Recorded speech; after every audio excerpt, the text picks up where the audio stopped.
দাঁড়াও ভাইয়া, পুরো দাঁড়াও, সারাদিন তো রিলেটিভ।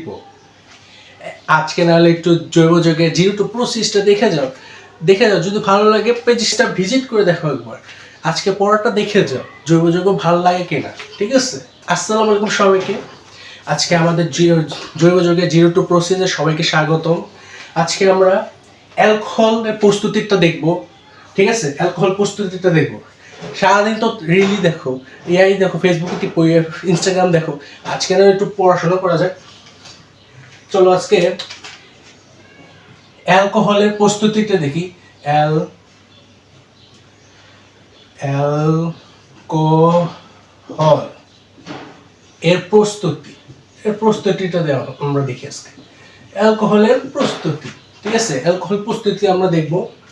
এর আগে আমরা আর কতগুলো পার্ট নিচ্ছি, ঠিক আছে, কতগুলো পার্ট নিচ্ছি সেগুলো তোমরা দেখতে পারো। পেজটা ভিজিট করে একবার দেখে আসো কি কি করাইছি আমি। আজকে আমরা অ্যালকোহলের প্রস্তুতিটা দেখব। প্রস্তুতি দেখা যাক। প্রস্তুতি হচ্ছে, প্রথমে আমরা আমাদের অ্যালকোহল বানাতে হলে আমাদের প্রথমে অ্যালকেনটা লাগবে। যে কোনো একটা অ্যালকেন নাও, ধরো আমি নিলাম ইথেন নিলাম, ইথেন নিছি। এখন ইথেনকে দেখো, ইথেনকে আমি ক্লোরিনের সাথে বিক্রিয়া করব, ক্লোরিনের সাথে বিক্রিয়া করাবো। ক্লোরিনের সাথে যদি বিক্রিয়া করে, এটা করবে হচ্ছে ইউভি রশ্মির, মানে সূর্যের আলোর উপস্থিতিতে করবে। ঠিক আছে, তাহলে দেখবা কি ঘটে কি আমরা এর আগে ভিডিওতে দেখছি কি করে। একটা ক্লোরিন, এখানে তো ক্লোরিন দেখো, ক্লোরিন কিভাবে আছে, ক্লোরিন এভাবে বন্ড করে আছে। ঠিক আছে, ক্লোরিন এভাবে আছে। ঠিক আছে, তাহলে একটা ক্লোরিন একটা হাইড্রোজেনের সাথে প্রতিস্থাপিত হবে, একটা এখানে যাবে আর একটা পাশে চলে যাবে, এটার সাথে এটা চলে যাবে। ঠিক আছে, আমরা এটাই দেখছি, তো আমরা এটাই করবো। তো আমরা কি দেখছি, সি ডাবল বন্ড, এই যে C hydrogen hydrogen hydrogen hydrogen hydrogen hydrogen বসাবো না, হাইড্রোজেন। এখানে কি বসাবো আমরা, এখানে বসাবো আমরা ক্লোরিন। ঠিক আছে, যারা এটা বুঝতেছো না, আমার আগের ভিডিওগুলো একটু দেখে আসো। জৈব যুগে প্রো সিরিজটা আমরা যেটা আপাতত করছি, যেগুলো করাইছি, এগুলো দেখলেই বুঝবো কিভাবে কি করছি আমি। এখানে কি হচ্ছে, জাস্ট কিছু হয়নি, এখানে প্রতিস্থাপন হয়েছে ক্লোরিনটার সাথে এই ইথেনের এই একটা হাইড্রোজেন, এই একটা হাইড্রোজেনের সাথে এটা ক্লোরিনটা প্রতিস্থাপিত হয়েছে, আর ইয়া হয়েছে HCl। ঠিক আছে, আশা করি বুঝছো। কি না বুঝো তোকে আমি আরেকবার বলতেছি, আমি ইথেন নিছি, এটা হচ্ছে ইথেন।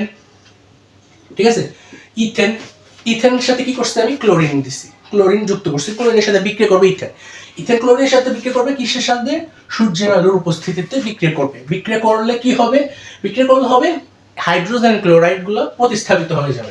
এই হাইড্রোজেনটা এই সিএল এর সাথে যুক্ত হবে, আর এইখানকার সিএলটা এখানে যুক্ত হবে। তাহলে এইটার যৌগটার নাম কি হবে, এটার নাম হবে এটার নাম হচ্ছে ইথাইল ক্লোরাইড। এটার নাম হবে ইথাইল ক্লোরাইড। ইথাইল ক্লোরাইড কেন ইসলাম করার নামটা, এটা আমরা আগেও দেখছি। আমরা যাদের আমরা অ্যালকাইলের গঠনগুলো দেখছি, এগুলো দেখছি কিভাবে হয়েছে, আমরা সব আলোচনা করছি। এখন হচ্ছে সামনে আরো ধাপ আগাবো, তত আরো মানে তোমাদের ক্লিয়ার হবে, যারা এই পর্যন্ত করছো আমার ক্লাসগুলো। ঠিক আছে, এই যে আমাদের ইথাইল ক্লোরাইড উৎপন্ন হয়েছে, এই ইথাইল ক্লোরাইডকে আমরা কি করবো এখন, এই ইথাইল ক্লোরাইডকে এখন আমরা সোডিয়াম হাইড্রোক্সাইড অ্যাকুয়াস সলিউশন দিব। সোডিয়াম হাইড্রোক্সাইডের অ্যাকুয়াস সলিউশন দিলে কি হবে, দেখো সোডিয়াম হাইড্রোক্সাইডের অ্যাকুয়াস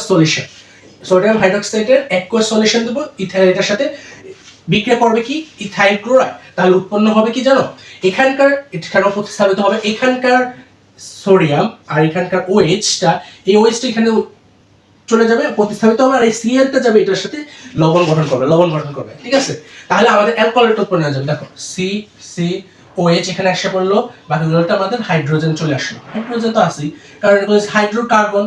ঠিক আছে, তারপরে এখানে আসছে আমাদের NaCl। ঠিক আছে, আশা করি বুঝছো।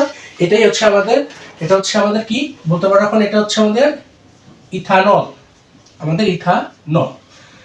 এটা হচ্ছে ইথানল। আমাদের এই হয়ে গেল অ্যালকোহল প্রস্তুতি। আশা করি পারবা তোমরা। মিথ থেকেও করতে পারো, মিথানল করতে পারবো, যেটাই তুমি সেটা তুমি অ্যালকোহল প্রস্তুতিতে করে নিতে পারো। ঠিক আছে, এখন আমরা একটা বিক্রিয়া দেখবো। আমরা এতদিন যে ক্লাসগুলো নিচ্ছি, যে ক্লাসগুলো দেখছো তোমরা বা করছো, যেগুলো করছো, সেইখান থেকে আমি আজকে একটা বিক্রিয়া দিব, এখান থেকে মানে একটা সৃজনশীল আকারে এভাবে আসে, ঠিক আছে, এরকম একটা বিক্রিয়া দেখাবো, এটা সলভ করে দিব এর, ঠিক আছে। দেখো চলো, আশা করি অ্যালকোহলটা বুঝছো, অ্যালকোহলটা কি কাহিনী, কিচ্ছু না। প্রথমে কি যেটা আমার দেওয়া থাকবে, অ্যালকেনটা দেওয়া থাকবে, এখান থেকে আমি অ্যালকাইল হ্যালাইড বাই করবো, অ্যালকাইল হ্যালাইডকে আমি যদি সোডিয়াম হাইড্রোক্সাইড অ্যাকোয়াস সলিউশন দিয়ে আমার অ্যালকোহলটা প্রস্তুত হয়ে যাবে, এটাই কাহিনী, শেষ, অ্যালকোহল শেষ, শেষ অ্যালকোহল। চলো আমরা একটা দেখি কিভাবে সৃজনশীল আসা সম্ভাবনা থাকতে পারে। আমি এতদিন যা করাইছি একটা সৃজনশীল, এখান থেকে একটা সৃজনশীল আসে বলতে পারো, যদি প্রশ্ন সহজ করে বেশি এরকম একটা সৃজনশীল আসে, প্রশ্ন যদি খুব সহজ থাকে। দেখো প্রশ্ন আসতে পারে কি, ধরো একটা সিকিউর মতন কোশ্চেন দিই, সিকিউ।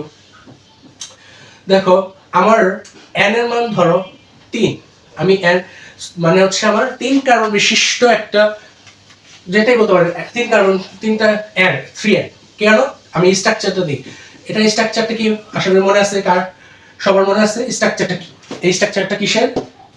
তারপর এখান থেকে দেখো এটা করবে হচ্ছে, এটার সাথে যদি ইউবি দেও তাহলে এই উৎপন্ন হবে, এটার সাথে যদি সোডিয়াম হাইড্রোক্সাইড দাও তাহলে বি উৎপন্ন হবে। তখন যদি এই বি এর সাথে যদি তুমি জাইমান দাও তাহলে সি উৎপন্ন হবে, আর সি কে যদি জাইমান দাও তাহলে কি উৎপন্ন হবে, ডি। আশা করি বুঝতে পারছো যেখানে কাহিনীটা কি, কি থেকে আমরা কি তৈরি করতে হবে। দেখো আমার এখানে এটা কিসের ইয়া, এটা কিসের সাধারণ সংকেত, এটা কিসের সাধারণ সংকেত আমরা দেখছিলাম, আসলে সবার মনে আসছে কিসের সাধারণ সংকেত, আর আমাদের কি উৎপন্ন করতে বলছে এখানে সেটা আমরা বুঝবো। দেখো এটা কিসের সাধারণ সংকেত, এটা হচ্ছে আমাদের অ্যালকেনের সাধারণ সংকেত, এটা হচ্ছে আমাদের অ্যালকেন, অ্যালকেনের সাধারণ সংকেত। কি উৎপন্ন করতে বলছে, কি উৎপন্ন করতে বলছে, দেখো তুমি এখান থেকে বলে নিতে পারবে কিভাবে কি, এটা থেকে আমার উৎপন্ন হবে কি, এটার সাথে এটা করলে উৎপন্ন হবে অ্যালকাইল হ্যালাইড উৎপন্ন হবে, অ্যালকাইল হ্যালাইড, অ্যালকাইল হ্যালাইডকে যদি সোডিয়াম হাইড্রোক্সাইড দিই তাহলে আমার কি হবে, অ্যালকোহল, অ্যালকোহলকে জাইমান করলে কি হবে, আমাদের হবে অ্যালডিহাইড, অ্যালডিহাইডকে জাইমান করলে কি হতে হবে, অ্যাসিড। তাহলে আমাদের কি তৈরি করতে হবে, আমাদের কি তৈরি করতে হবে, আমাদের তৈরি করতে হবে অ্যাসিড। তাহলে অ্যালকোহল থেকে আমাদের অ্যাসিড তৈরি করতে হবে। কি কি দেওয়া আছে, মানে হচ্ছে এন যদি 3 হয় তাহলে এটা প্রোপেন, প্রোপেন থেকে তোমাদের প্রোপানোয়িক অ্যাসিড তৈরি করতে হবে, এরকম এরকম আকারে আসে, ঠিক আছে। আশা করি বুঝছো, ডাইরেক্ট না বলে এরকম তীর চিহ্ন ইয়াগুলো দিয়ে বল দিতে পারে কি উৎপন্ন করবা, আমার ডিটা মানে এই ইয়ার থেকে বলতে পারে, এই যে স্ট্রাকচারটা দেওয়া আছে এখান থেকে তুমি এইটা ডি উৎপন্ন করে দেখাও, রূপান্তর করো, ঠিক আছে। আমরা যে এই আজকে যে এটা দেখতেছি এটা হচ্ছে আমাদের এতদিন যা ক্লাস করছি তার ধারাবাহিকতা অনুযায়ী আজকে একটা সেরকম দেখাচ্ছি তোমাদের, ঠিক আছে। এখন বুঝছো কি উৎপন্ন করতে বলছে আমাদের, অ্যালকেন থেকে অ্যাসিড, তাহলে প্রোপানোয়িক অ্যাসিড তৈরি করতে বলছে আমাদের, প্রোপানোয়িক অ্যাসিড থেকে প্রোপেন থেকে আমাদের প্রোপানিক অ্যাসিড তৈরি করতে বলছে, আমরা করি প্রোপানিক অ্যাসিড, সরি প্রোপেন হচ্ছে 3টা কার্বন, প্রোপেন এটা, এটা যদি আমাদের প্রোপেন হয় আমাদের কি হবে, এখন আমরা করবো এখন ক্লোরাইড, ক্লোরিন, ক্লোরিনের সাথে কি করব, ইউবি রশ্মি যুক্ত করব, ইউবির সাথে যুক্ত করলে কি হবে, একটা ক্লোরিন থেকে যাবে, বাকিগুলো হাইড্রোজেন বসাতে থাকো। তাহলে আমাদের কি হচ্ছে, এটা প্রোপাইল ক্লোরাইড, প্রোপাইল ক্লোরাইড হয়েছে। যে হ্যালাইডই নাও তুমি যে হ্যালাইডই নাও, ধরো ক্লোরিন দিয়ে স্বাভাবিক সবাই করে থাকে, কিন্তু আরো করা যায়, আপাতত থাক দরকার নেই। এখন দেখো এখানে উৎপন্ন হয়েছে কি, HCl উৎপন্ন হয়েছে, এই নিচে এগুলো এখানে নাম লিখে নিবা, প্রোপাইল এটার নাম লিখে নিবা, যে প্রোপাইল এটা প্রোপাইল ক্লোরাইড, এখানে নাম লিখে নিবা যদি ইয়াতে নাম্বার পেতেছে ভালো, ঠিক আছে। আর বিক্রিয়া যে করতেছো, ঠিক আছে, উপরে একটা লাইন লিখে নিবা যে আমি প্রোপেনের সাথে সূর্যের উপস্থিতিতে ক্লোরিনকে বিক্রিয়া করে আমি প্রোপাইল হ্যালাইড পাই, প্রোপাইল ক্লোরাইড পাই, ঠিক আছে, এভাবে লিখে নিবা। তারপরে নিচে একটা নাম লিখে দিবা, শেষ। এটা হচ্ছে আমাদের প্রথম ধাপ ছিল, প্রথম ধাপে গেল। দ্বিতীয় ধাপ আমাদের কি, দ্বিতীয় ধাপে দেখো এই যে প্রোপাইল ক্লোরাইডকে আমরা hydrogen hydrogen hydrogen hydrogen hydrogen hydrogen একে আমরা সোডিয়াম হাইড্রোক্সাইডের অ্যাকুয়াস সলিউশন দিব। আমরা অ্যাকুয়াস সলিউশন দিলে কি হবে, HCl এর সাথে OH ইন্টারচেঞ্জ হবে, তাহলে এটা উৎপন্ন হয়ে যাবে আমাদের হচ্ছে প্রোপানল, আমাদের প্রোপানল উৎপন্ন হয়ে গেছে, প্রোপানল, আমাদের এটা উৎপন্ন হয়ে গেছে প্রোপানল, এটা হচ্ছে প্রোপানল, কি আর সাথে কি উৎপন্ন হয়েছে লবণ, সাথে উৎপন্ন হয়েছে লবণ, ঠিক আছে। প্রোপানল উৎপন্ন হয়েছে, আমরা প্রোপানল থেকে আমাদের যেমন করো, চলো তৃতীয় ধাপ দেখি আমরা। তৃতীয় ধাপ প্রোপানল।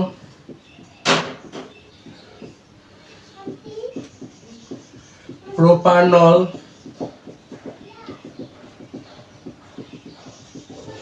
প্রোপানলকে আমরা যদি জাইমান দিই কিসের উপস্থিতিতে, পটাশিয়াম ডাইক্রোমাইটের সাথে Cr2O7 পটাশিয়াম ডাইক্রোমেট সাথে সালফিউরিক অ্যাসিড যদি দিই আমরা, তাহলে উৎপন্ন হবে কি প্রোপানল।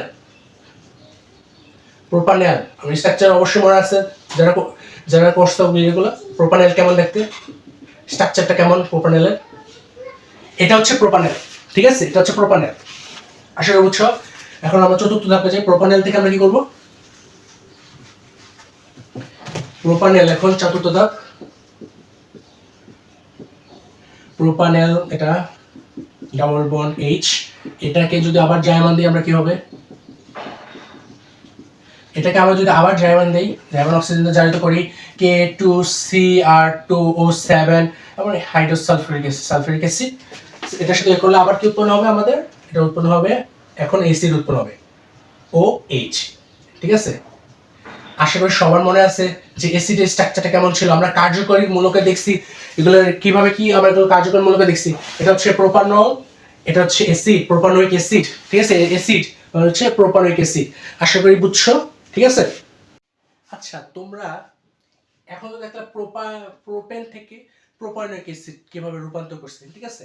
এখন তোমাদের আরেকটা সমস্যা হতে পারে, মিথেন থেকে মিথানোয়িক অ্যাসিড, এটাতে তোমাদের সমস্যা হতে পারে, সেটা আমরা দেখাই তাহলে। চলো, এখন ওটার যদি সমস্যা থাকে, দেখো আমি সমাধান করে দিচ্ছি কেন। ওটা তো একটু সমস্যা থাকতেই পারে, দেখা অনেক স্টুডেন্ট থাকে সমস্যা। তাহলে আমাদের মিথেন থেকে মিথেন CH4 কে যদি Cl2 দেই করে, তাহলে আমাদের কি উৎপন্ন হবে। তোমরা যত বেশি প্র্যাকটিস করবা তত বেশি আরো ডেভেলপ হবা, তোমরা এগুলো দ্রুত করে ফেলতে পারবা, তখন তুমি চোখে নিমেষই করে ফেলতে। এটার সাথে কি উৎপন্ন হবে, CH3Cl প্লাস HCl উৎপন্ন হবে এখান থেকে। তাহলে এটা হচ্ছে মিথাইল ক্লোরাইড। তো এখন মিথাইল ক্লোরাইড CH3Cl কে যদি আমি সোডিয়াম হাইড্রোক্সাইড দেই, তাহলে অ্যাকোয়াস সলিউশনের সোডিয়াম হাইড্রোক্সাইড দেই, তাহলে কি উৎপন্ন হবে আমাদের CH3OH উৎপন্ন হবে, ঠিক আছে। CH3OH আর সাথে লবণ উৎপন্ন হবে NaCl। এটা হচ্ছে মিথানল, এটা হচ্ছে মিথানল, ঠিক আছে, মিথানল। তারপর কি আমরা দেখো CH3OH প্লাস এটাকে আমরা যদি জাইমান দেই, এই প্রভাবকগুলো অবশ্যই লাগবে। K2Cr2O7 মানে হচ্ছে পটাশিয়াম ডাইক্রোমেট, আচ্ছা, আর সালফিউরিক অ্যাসিড, এগুলো অবশ্যই লাগবে। এর সাথে যদি করি তাহলে আমাদের কি করতে হবে, দেখো এখানে ঝামেলা লাগে। কার্বন কয়টা আমাদের স্ট্রাকচারে, প্রোপানল মানে অ্যালডিহাইড স্ট্রাকচার কার্বন থাকে একটা, স্ট্রাকচারিক কার্বন অ্যালডিহাইড স্ট্রাকচারটা দেখো হবে, এই যে স্ট্রাকচারটা এরকম না, আমরা এরকম দেখে আসছি না, স্ট্রাকচার এটা, ঠিক আছে। এখন এই স্ট্রাকচারে দেখো একটা কার্বন, তো তোমার কি এই স্ট্রাকচার তো বসবে, অবশ্যই বসবে, সাথে খালি জাস্ট একটা হাইড্রোজেন বসাই দাও, এটাই হচ্ছে, বলো এটা কি, এটাই হচ্ছে মিথানল, এটাই হচ্ছে মিথানল। তাহলে এটা লিখতে পারি কি আমরা HCHO, এভাবে লিখতে পারি, ঠিক আছে। আশা করি বুঝছো, HCHO। পরে দেখো HCHO এর সাথেও যদি আমরা জার্মান অক্সিজেন K2Cr2O7 এবং সালফিউরিক অ্যাসিড দেই, তাহলে কি দেখো কি উৎপন্ন হবে, এটা বুঝে দিই, আশা করি বুঝছো একটু কি। এখন এটার সাথে যদি করি, তাহলে দেখো আমরা সালফিউরিক আমরা অ্যাসিডের ইয়াটা জানি কি, আমরা অ্যাসিডের স্ট্রাকচারটা কি জানি, অ্যাসিডের স্ট্রাকচারটা দেখো, আমরা অ্যাসিডের স্ট্রাকচার এরকম জানি, এগুলো দেখাইছি আমি, ঠিক আছে। যারা দেখোনি অবশ্যই দেখে আসো, পেজে ভিজিট করে দেখে আসতে পারো, কার্যকরী মৌলকের বিক্রিয়াতে করানো হয়েছে, দেখতে পারো। এখন এখানে জাস্ট একটা হাইড্রোজেন বসিয়ে দিব, এটা হচ্ছে তোমার মিথানোয়িক অ্যাসিড, এটা মিথানোয়িক অ্যাসিড। এটাকে লিখতে পারো কিভাবে, HCOOH, এটা এভাবে লিখতে পারো, যেভাবে খুশি সেভাবে লেখো, কোনো সমস্যা নেই, নাম্বার দুইভাবে পাবো, শেষ। আশা করি এটা অনেকের সমস্যা থাকে, এই জন্য দেখাই দিলাম, আশা করি বুঝছো। তাহলে সবাইকে আসসালামু আলাইকুম, আজকে এই পর্যন্ত।